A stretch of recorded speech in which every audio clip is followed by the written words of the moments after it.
In this episode, I'm going to talk about how you can go from a six-figure entrepreneur to eight figures or even nine figures like I did by doing over $100 million in sales. Now, I want to make sure this is super strategic and tactical, so I'm going to start from scratch, and I'm going to go into as much detail as humanly possible so you can walk away from this with an action plan. Now, for the context of this conversation, there's a lot of types of businesses. We're going to talk specifically about service-based online businesses. There's a million businesses you can do, but in this case, it's going to be service-based. And the reason I start there is I think it's one of the easiest businesses to do from scratch. You have no money. You're living at your mom's house. You have, Cheeto mix all over your pants. Like, this is going to be the type of business you want to start. Now, starting from zero, I was clueless. One of the reasons I wasn't making money when I started is I was trying to sell a low-price product. Now, there's nothing wrong with that at scale, but if you don't have a big social media following, if you don't have daddy's trust fund money, if you don't have a way to get people to find out about you, then doing something cheap is not a great idea because we have to go from zero and get to 10K as fast as possible so we can go full-time in our business.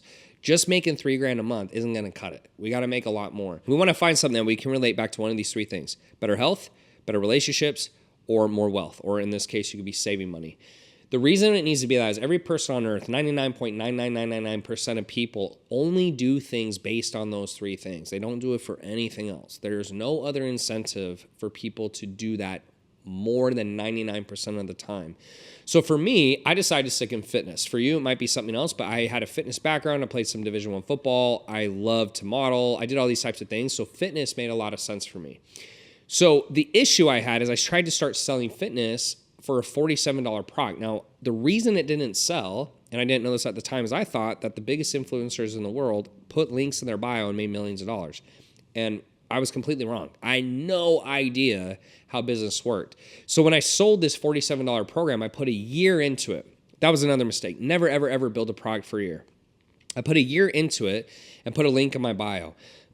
And it was crickets. I didn't sell hardly anything. And the little money I did sell just went right back into bills. So I just stayed in the rat race. Once I got advice to charge more, all I did is I took that same product, I added more access to me and more comms, and I raised it to $3,200 for 4 months, and that changed everything. Now, how did I get those initial clients?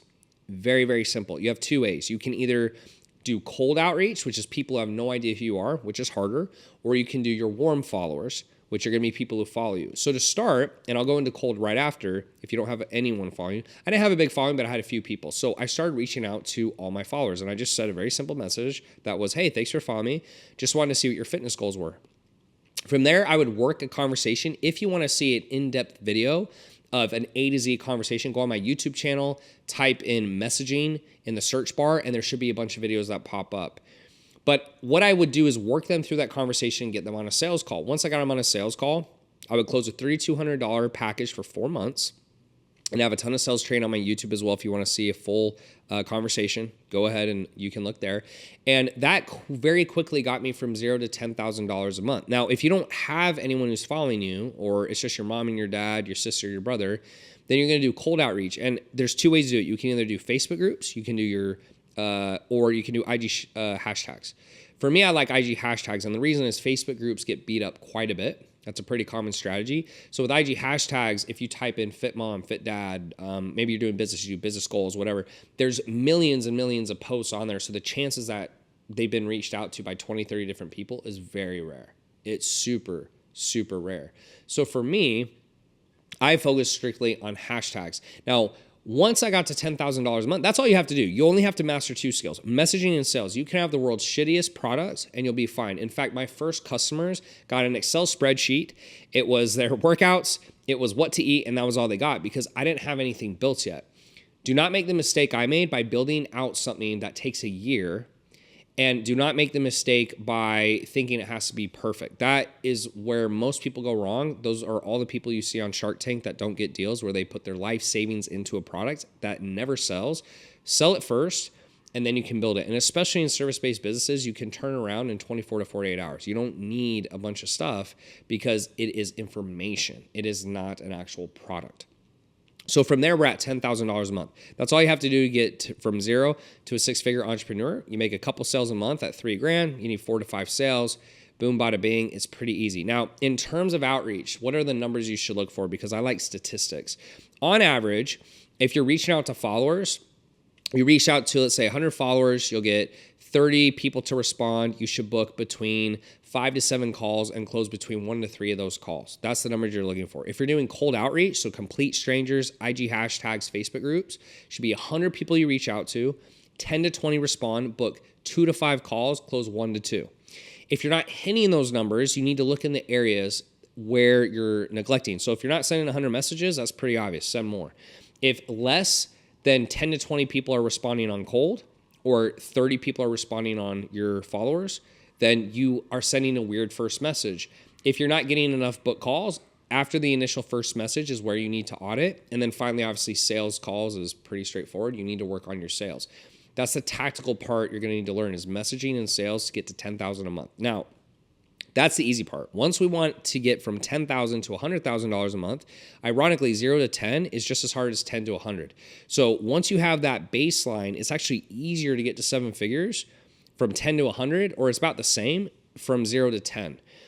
Now the skills we have to learn is how to hire, how to manage a little bit, how to run ads. Most of us will have to run ads because you don't have a big following. For context, when you're running ads, the goals you should be looking for is typically for whatever you spend, you want to collect double, and then you want to do 4x in contracted revenue. So if I spend $1,000 on ads, I want to collect $2,000 up front, and then I want to have a $4,000 package over X amount of months.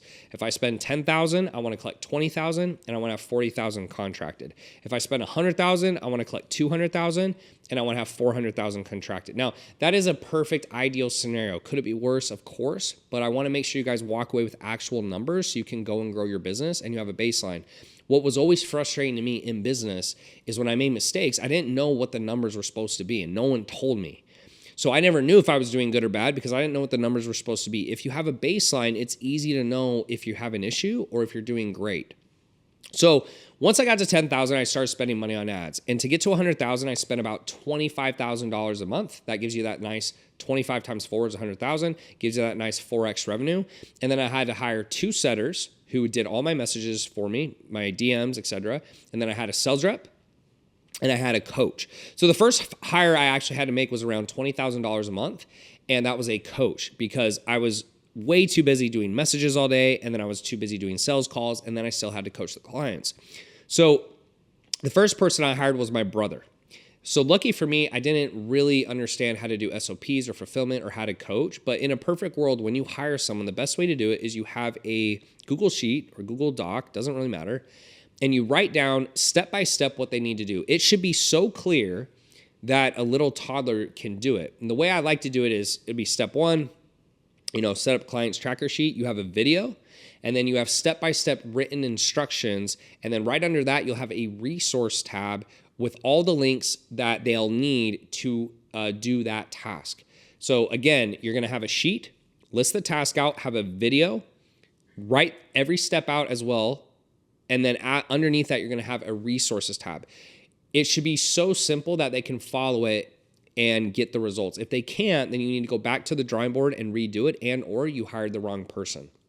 Now, in terms of hiring, this is gonna go for setters, sales reps, etc. The best way I've found to hire is you create an application. I like Typeform, you can use Wufoo. We also have our internal software called elite360.io. We love that. That's what all our clients use. And you're gonna have questions that test 2 things, their ability and their experience. Anyone who has prior experience is always going to be worth it typically because you don't have to start from scratch teaching them what to do. They can come in and right away pick up on what you're putting down, so to speak. The other thing I would really recommend is as you're trying to hire is ask them questions that test their ability. So when I'm hiring a messenger or a setter who's going to start messaging in my inbox, I will ask questions on the application. Hey, if someone said this, what would you say? If someone said that, what would you say? So I can already tell if they're good before I hire them. You don't want to hire someone and then find out after you hire them if they're good. Another tip would be to do a test run. So you say, hey, I'm going to bring you on for 2 weeks. I'm going to pay you for this. If you do great, I'll move you into full-time. If you don't, I'm going to move you out. I just don't want to risk bringing you on if you're not ready. Once that part is done for all positions, you can do the same thing for sales rep. Let me talk a little bit about that. Sales reps would be the same thing. You could give them a practice call. So a call you would usually cancel. Let them take the call, record it, see if they have enough natural ability to put your time into it. What we're looking for when we're hiring is someone who's a 7 who we can get to a 10. We're not trying to find a 2 or a 3 that after tons of training only gets to a 6. That's not going to help the business. Once that part is complete, then we're moving to actual management. So they do an application, you have questions that qualify them, you give them some type of stress test where you can test their ability, and now they're actually training. Once they're trained, you're gonna have the SOPs listed out as we spoke about before. And then the way I like to train is they'll watch me do it. After a few days or a few weeks, however long they need, we'll switch. They'll do it while I watch them. And then finally, they'll start doing it on their own, and I will just move into management. And the management could be anywhere from 1 call a week to a call a day, where you're going through their messages or their sales calls. If it's a coach, you're going through their client chats, you're checking what they're doing. Typically, what I'll find is if it's more sales facing, you need more meetings because it's a lot more going on and it's a lot more strenuous. If it's a client fulfillment position, you don't need quite as many meetings, depending on the size, of course. But to go from 10K a month to 100K a month, you just need more eyeballs, so more ads typically, and you're going to need anywhere between 4 to 5 team members, couple setters, maybe your coach or 2, and a sales rep. That's all you're going to need. It's not that intensive, and that's actually one of the funnest times of a business, in my opinion, because you will have a lot of revenue, you'll have a lot of profit, but you also don't really have a big team. Now, going from 7 figures to 8 figures, it gets a lot more intensive. My scaling from 100,000 a month to $1 million a month, my team number went from about 4 to about 60. Our ad spend went from about 25,000 to 500,000, 3 to 500,000 in that range, depending on how profitable we were. It was super intensive, but the good news is once you've gone to 100,000, scaling to $1 million is just more. It's more team members, it's more processes, it's more automation, it's better fulfillment, it's more upsells. It's doing the things you're already doing, but at a much faster pace and higher scale. And so what becomes really important is having really good managers, people you can count on, people that can hire for you, that they can train individuals, that they're trustworthy, making sure that everything is really on point. And so what happens at that point is you move from 0 to 10K, you're the entire business. 10 to 100K, you move more into a managerial role. 100 to $1 million is where you have to start finding leaders inside your company that can manage. So you'll go from the manager to the manager of the manager. Right? So 0 to 10K, you're the actual owner pretty much, you're the whole business. Then you go into a manager. And then when you're going to $1 million a month, you have to manage the managers. And so what I found is really important is you have very clear SOPs. You have very clear comms. You're very stringent on who you let in your company and what your company values are. You cannot afford to let someone in who's lazy. You cannot afford to let someone in who's untrustworthy. You cannot afford to let someone in who is not willing to take feedback or criticism. All those things can really hurt your staff. And I would say the biggest things I had to learn from going from 100,000 to $1 million is really learning how to hire and train. Like that is the absolute key is to build a big company, it's more about assembling the beast. You don't have to know every position, but you have to find people who do know those positions.